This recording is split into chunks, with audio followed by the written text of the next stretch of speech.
సరే 52 రోజులు ఏదైతే ఉందో జైలు ఉంచారు.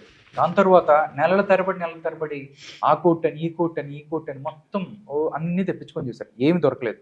కానీ లాస్ట్ సుప్రీంకోర్టులోకి వెళ్ళిన తర్వాత కూడా 17A వర్తిస్తుందని ఒకళ్ళు, వర్తించదని ఒకళ్ళు ఇవ్వటాన్ని, అంటే ఎవరైతే సగటు ప్రజలు ఉన్నారో దీంట్లో కూడా బీజేపీ హస్తం ఉంది, ఇది బీజేపీ ఇట్లా డ్రాగ్ చేస్తుంది, ఏప్రిల్ దాకా పంపించిందంటే ఏప్రిల్లో ఒక రిజల్ట్ వస్తుంది, ఏది బాగుంటే అట్లా అని ఒకటి జగన్తోనే స్కెచ్ చేయిస్తుంది, మళ్ళీ వాళ్ళు అన్నట్టుగా మాట్లాడుతున్నారు. దీంట్లో ఎంతో కొంత నిజం లేదంట. ఇప్పుడు అనుమానం పడడానికి ఆస్కారం వాళ్ళేస్తున్నారండి. అవును, వ్యవస్థలు కూడా ఏం ఆలోచించుకోవాలంటే వాళ్ళ మీద ప్రజలకి ఉన్న నమ్మకాన్ని వాళ్ళు దెబ్బతీయకూడదు. ఓకే, అనుమానం అపోహలు వచ్చి అవకాశం వాళ్ళు ఇస్తే ఈ దేశం బ్యాలెన్స్ తప్పిపోద్ది. ఓకే, ఇక ప్రకృతి మీద ఆధారపడతారు. 10 మంది మాట పాడియే చెల్లుతుంది, మాటే మంత్రం అయిపోద్ది. అది ఆలోచించుకోవాలి వాళ్ళు. ఓకే, ఎందుకంటే మన కర్మ సిద్ధాంతం, హిందూ మతం అనేటువంటిది ఒక జీవన విధానం. మనం ఒక మైథలాజికల్గా కొన్ని విషయాలు నమ్ముతాం. మనం ఆ నమ్మకం మనం ఏంటి 10 మంది ఆడు దొంగడు అని 10 మంది అనుకో, నిజంగా దొంగడు అయిపోతాడు. ఆ ఆట దొంగడు కాకపోతే మనడు దొంగడు అయిపోతాడు. అవును, కాబట్టి మనం ఈ సర్వనాశనం అయిపోవాలరా, మనకి ఎంత ఎంజాయ్ చేసేయడం మనం చెప్తున్నాం, మనకు అందరూ ఉన్నాయి. అప్పుడు ఏమవుతుంది, డెఫినెట్గా అది ప్రకృతి సరే వీళ్ళు అందరూ అడుగుతున్నారు కదా చేసి పెట్టింది అనుకో, ఆడికి నష్టం. అది ఈ వ్యవస్థలు కూడా నాశనం, ఇది అవకాశం ఇవ్వకూడదు. ఎందుకంటే వాళ్ళకు విచక్షణతో కూడిన అధికారం అది. ఓకే, అటానమస్ బాడీలు వాళ్ళు విచక్షణతోటి వ్యవహరిస్తారని ఆ పదవులకి ఏ రకమైన అర్హతలు, పెద్ద అర్హతలు నిర్ణయించకుండా పోటీ పరీక్షలు లేకుండా అవకాశం ఇస్తారు. వాళ్ళు దాని ఉపయోగం. ఎలక్షన్ కమిషన్ ఉంది, వాడికి ఈ దేశం అంతా చేతిలో పెట్టేస్తారా నెలల్లో 2 నెలల పాటు ఎలక్షన్ టైంలోనే. అతను ఏం చెప్తే అదే. మరి అతను విచక్షణతో ఆలోచించకుండా ఎవడాడు బూట్లు నాకేయడంకో మన పని అయిపోయినట్టే. ఎలక్షనా సెలక్షనా అనేటువంటి డౌట్ వచ్చేది మనకి. ఆ డౌట్లో పెట్టేశారు. కాబట్టి ఏమైనా మన వంతు పాత్ర, మనం 100% మంది బయటకు వచ్చి ఓటేసినాడు ఎవడో మనల్ని ఏం చేయలేడు.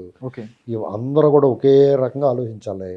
ఆలోచించి మన బెడద వదిలించుకోవాలి. దుర్మార్గాన్ని, నియంతృత్వాన్ని, నిరంకుశాన్ని, అధికార మదాన్ని, అధికార దురహంకారాన్ని మనం తొలగించే ప్రయత్నం మనం చేయకపోతే మన భవిష్యత్తు ఇప్పుడు నా ఏజ్లో ఉన్నవాళ్ళు పర్లేదండి, ఆఖరి ఓవర్లు మనం కొట్టకపోయినా ఎలా కొట్టయిపోతాం. యూత్ ఉన్నారు. ఇప్పుడు మీరు ఇలాంటి వాళ్ళు కుర్రోళ్ళు ఉంటారు, మీ అందరికీ భవిష్యత్తు ఉంది. రేపొద్దున ఈ దేశం స్వతంత్ర భారతదేశం, మేము మా జాతి, మా భారతీయులందరూ నా సహోదరులు నువ్వు చెప్పుకోవాలంటే ఇటువంటి వైషమ్యాలు లేకుండా అందరితో కలిసి మెలిసి ఉండాల్సిన బాధ్యత మీ మీద ఉంది. దేశాన్ని ముందుకు తీసుకెళ్ళాలి. కానీ ఇలాంటి స్వార్థపరులు, మతాన్ని, ప్రాంతాలని, కులాలని అడ్డం పెట్టుకుని రాజకీయ నాయకులు ఉంటారు. డెఫినెట్గా వాళ్ళు గెలవడం కోసం ఎంతకన్నా నీచానికైనా దిగజారుతారు. మనం దాన్ని వివేకంతో, విచక్షణతో దాన్ని గమనించి మనం ముందుకెళ్ళాలి, వాళ్ళని ఎన్నుకోవాలి. ఆ విషయంలో మనదే ఛాయిస్ మన చేతిలోనే ఉంది. మన చేతిలో ఉన్నదాన్ని మనం వదిలేసి ఆ నీడిని తిట్టుకుంటే ప్రయోజనం లేదు. ఓకే సార్, ఒకటి సార్, ఈరోజు అయోధ్యలో జరిగే ఏదైతే ప్రాణ ప్రతిష్ఠ కార్యక్రమం ఉందో ప్రతి భారతీయుడిగా మనకు ఒక గర్వకారణం సార్. రాముడు అంటే మనందరికీ ఇష్టమే. ఆయన మంచోడు, ఆయన మంచి రాజ్యం చేశాడు, ఇవన్నీ నార్మల్గానే ఉన్నాయి. బట్ బీజేపీ కావాలని, అంటే కొంతమంది ఎవరైతే ఉన్నారో వాళ్ళు కొన్ని విమర్శలు చేస్తున్నారు. అయోధ్యలో ఇంకా జరగాల్సిన పనులు ఇంకా చాలా ఉన్నాయి, అది అవటానికి ఇంకా చాలా టైం పడుతుంది, కావాలనే ఎలక్షన్స్కి వెళ్ళబోతున్న బీజేపీ మొత్తం దీన్ని ఒక పార్టీ కార్యక్రమం లాగా చేస్తుంది, దానికోసం దీని మీద రాముడిని అడ్డం పెట్టుకొని ఓట్లు అడగటానికి వెళ్తుంది అనేది వాళ్ళు మాట్లాడుతున్నమాట. దీని గురించి మీ విశ్లేషణ ఏం చెప్తారు? ఇప్పుడు అధికారంలో పార్టీ డెఫినెట్గా వాడుకుంటుందండి, అందులో మన డౌట్ లేదు, ఎవరైనా వాడేస్తారు. ఇక్కడ 2 రకాలుగా చూడాలి. రాముడిని, బీజేపీని వేరువేరుగా చూడాలి. వాళ్ళు ఏమంటారంటే రాముడిని, బీజేపీని వేరువేరుగా చూడొద్దని జై శ్రీరామ్ అనేటువంటి ఒక నినాదం తీసుకున్నారు. జై శ్రీరామ్ అనేటువంటి నినాదం, ఆ భక్తి పార్వశ్యంలో మనం దేవుణ్ణి కీర్తించడం అనేటువంటిది మన అందరి హక్కు, మనందరికీ ఓన్, ఎవరి సొంతం కాదు. అయితే వాళ్ళు రాజకీయానికి వాడుకుంటున్నారు అనేటువంటిది ఒక నింద, లేదంటే అది నిజం కూడా అయి ఉండొచ్చు. అది పొరపాటే, తప్పది. అంత నిస్వార్థంగా ఏ రాజకీయ నాయకుడు ఉండడం. కాబట్టి అది వదిలేయండి.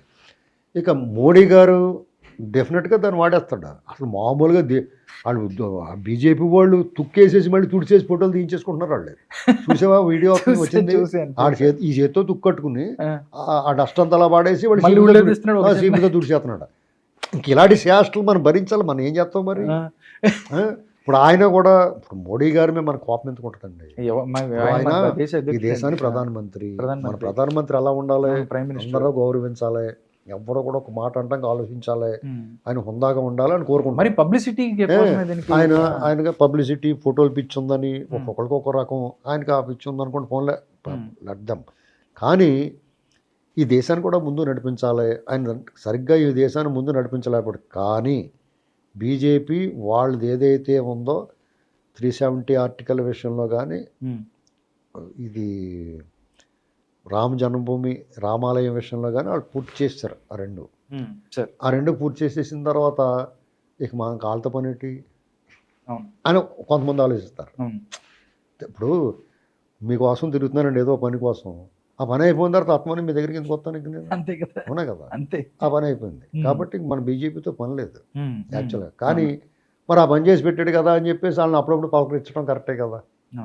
అలాగా రెండు రకాలుగా ఉంటుంది. ఇప్పుడు ఇంకోటి ఏంటంటే సార్, రామ జన్మభూమి రామ మందిరం విషయంలో అన్సంగ్ హీరోస్ అద్వానీ సాబ్, వాజ్పేయి గారు, భీష్ముడు లేని భారతం లేనట్టే అద్వానీ సాబ్ లేని బీజేపీ కూడా లేదు. అలాగే రామ మందిరం విషయంలో అశోక్ సింఘాల్, అలాగే ప్రవీణ్ తోగాడియా, వీళ్ళ పాత్రను మనం మర్చిపోయామంటే మనకు కృతజ్ఞత లేనట్టే. ఇవాళ రామమయమైపోయింది భారతదేశమే కాదు, ఈ ప్రపంచంలో ఎక్కడ భారతీయుడున్నా, ఎక్కడ హైందవ ధర్మాన్ని పాటిస్తున్నా హైందవేతరులు కూడా ఇవాళ రామరసాన్ని ఆస్వాదిస్తున్నారు. రామమయమైపోయి రామనామ పారాయణంలో పరవశించిపోతూ ఉన్నారు. డెఫినెట్గా అది ఒక రకమైన అద్భుతమైన జీవన విధానం, మనందరికీ ఒళ్ళు పులకరించే రోమాంచితమైన సందర్భం ఇది. డెఫినెట్గా దాని గురించి మనం ఒక హైందవుడిగా హిందూ మతం అనేటువంటిది ఒక జీవన విధానం. ఆ జీవన విధానంలో మనం సాగుతున్నప్పుడు డెఫినెట్గా రాముడు అనేటువంటి వ్యక్తి అతను ఆదర్శనీయుడు, ఉత్తముడు. అతని పరిపాలనలో ధర్మం 4 పాదాల మీద నడిచింది అనేటువంటిది మనం పురాణాల్లో త్రేతాయుగంలో ఇవాళకి మనం చెప్పుకుంటున్నాం.